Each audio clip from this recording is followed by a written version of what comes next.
जितिया व्रत कथा। अपने बच्चों की सलामती के लिए हर साल माताएं जितिया का व्रत रखती हैं। मान्यता है कि ये व्रत रखने से संतान की आयु में वृद्धि होती है और उनके जीवन में आ रही विभिन्न समस्याएं भी कम होने लगती हैं। हालांकि ये व्रत काफी कठिन होता है, क्योंकि व्रत के तहत 24 घंटे अन्न और पानी ग्रहण नहीं करना होता है। वैदिक पंचांग के अनुसार हर साल आश्विन मास की कृष्ण पक्ष की अष्टमी के दिन जितिया का व्रत रखा जाता है, जो इस बार 25 सितंबर 2024 को है। इस दिन पूजा का शुभ मुहूर्त सुबह 10:41 से लेकर दोपहर 12:12 तक है। जितिया व्रत के नहाय खाए की पूजा 24 सितंबर 2024 और व्रत का पारण 26 सितंबर 2024 को किया जाएगा। देश के कई शहरों में जितिया व्रत को ज्योतिया व्रत और जीवित पुत्रिका व्रत के नाम से भी जाना जाता है। मान्यता है कि इस व्रत को विधिपूर्वक पूरी श्रद्धा से करने और व्रत की कथा को सुनने व पढ़ने से बच्चों का जीवन खुशियों से भरा रहता है। आइए अब जानते हैं जितिया व्रत की असली व सही कथा के बारे में। जितिया व्रत की संपूर्ण कथा। जितिया व्रत में चिल्हो नाम की चील और सियारों की कथा सुनने व पढ़ने का विधान है।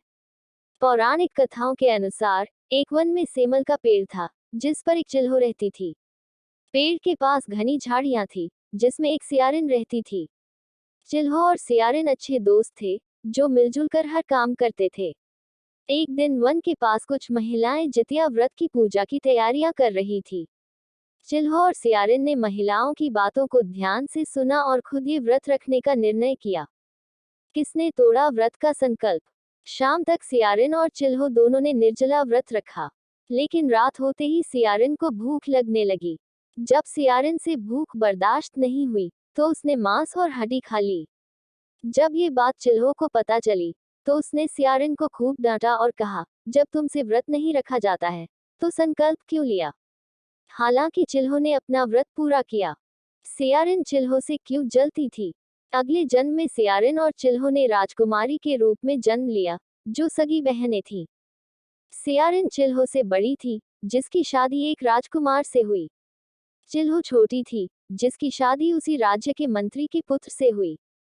शादी के बाद सियारिन के कई बार बच्चे हुए, लेकिन सभी मर जाते थे, जबकि चिल्हो के बच्चे स्वस्थ और सुंदर थे। इस बात को लेकर सियारिन चिल्हो से जलने लगी। उसने कई बार चिल्हो के बच्चों को मारने की कोशिश की, लेकिन हर बार वो नाकाम रही। यहाँ तक कि सियारिन ने अपनी बहन और जीजा जी की जान लेने का भी प्रयास किया, लेकिन वो उनका बाल भी बांका नहीं कर पाई। सियारिन को कैसे हुआ अपनी गलती का एहसास?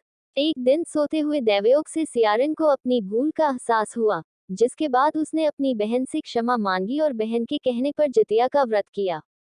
विधि विधान से ये व्रत करने के बाद सियारिन को पुत्र की प्राप्ति हुई, जो जीवन भर स्वस्थ रहा। इसी के बाद से माताएं अपने बच्चों की लंबी आयु और अच्छी सेहत के लिए जितिया का व्रत रखती आ रही हैं। मान्यता है कि इस व्रत को रखने से निसंतान महिलाओं को भी संतान की प्राप्ति हो जाती है।